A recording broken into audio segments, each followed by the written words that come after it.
sein de la Kayat, la stratégie, c'est que nous voulons aider le producteur dans son ensemble. Quand on dit dans son ensemble, c'est lié à son ménage. On va aider le producteur, sa femme et ses enfants. Parce qu'en général, le producteur il a de l'argent en temps de récolte et il n'en a plus en temps de soudure.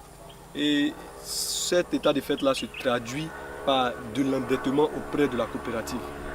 Du coup, ça devient endettement sur endettement et ça empire la situation de pauvreté du producteur. Donc la stratégie au niveau de la Kayat, avec son président, avec son conseil d'administration, c'est qu'on a décidé d'associer depuis quelques années les femmes à toutes nos activités. Parce qu'on a compris que aider la femme, c'est aider le ménage, donc c'est aider le producteur. Ça passe par des activités de diversification, mais ça passe aussi par des activités de renforcement même de la cacaoculture. Et c'est dans ce cadre-là que ces femmes de l'association des femmes Kayat, qui comprend les femmes productrices, mais aussi les femmes de producteurs, sont en charge de cette nurserie de 30 000 plants. Elles auront les plants en priorité, en principe.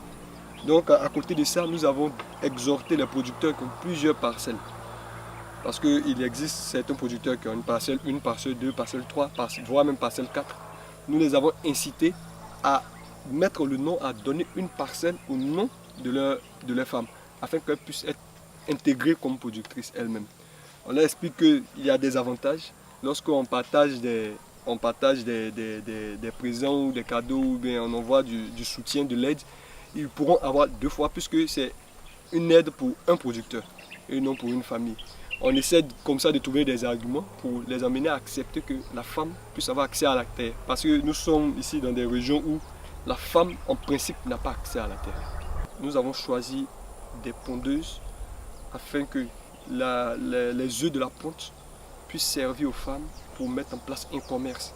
Et ce commerce-là, c'est pour, leur permettre d'avoir des revenus pour celles qui ont été choisies, les bénéficiaires. Mais de 2, c'est pour pouvoir leur permettre de participer économiquement au renforcement de l'association des femmes.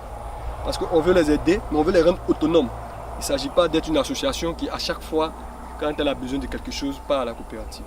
Nous voulons les rendre autonomes parce que nous avons l'objectif d'en faire une coopérative de femmes à part entière, en dehors de Kayat, complètement autonome. Déjà, plus de femmes dans le monde de l'agriculture, pour moi, l'expression n'est pas tellement vraie. Les femmes, ils sont déjà. Les femmes, ils sont déjà. Quand on parle d'un producteur, c'est jamais le producteur seul. C'est toujours le producteur et sa femme. Moi, je vais dans des inspections. Très souvent, le producteur n'est même pas là. Quand il est issu de l'immigration, ça veut dire qu'il n'est pas originaire de la région. Très souvent, il est dans sa région d'origine. C'est la femme qui s'occupe. C'est la femme qui s'occupe du champ. Ça, on le voit très souvent. En général, il ne va jamais seul au champ. Il va toujours avec la femme. Même quand c'est un manœuvre, le manœuvre travaille avec sa femme, en général.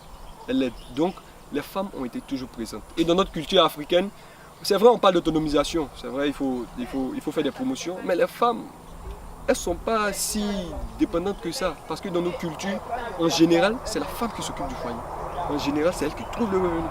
Et dans d'autres cultures, même, c'est elle qui va au champ et puis très souvent qui s'occupe de l'enfant. Donc l'autonomisation chez la femme, chez nous, ça existe déjà. Mais comment convertir cela en gain économique, en véritable woman powerful, c'est ce qu'on essaie de trouver, c'est le modèle qu'on cherche à Kayat.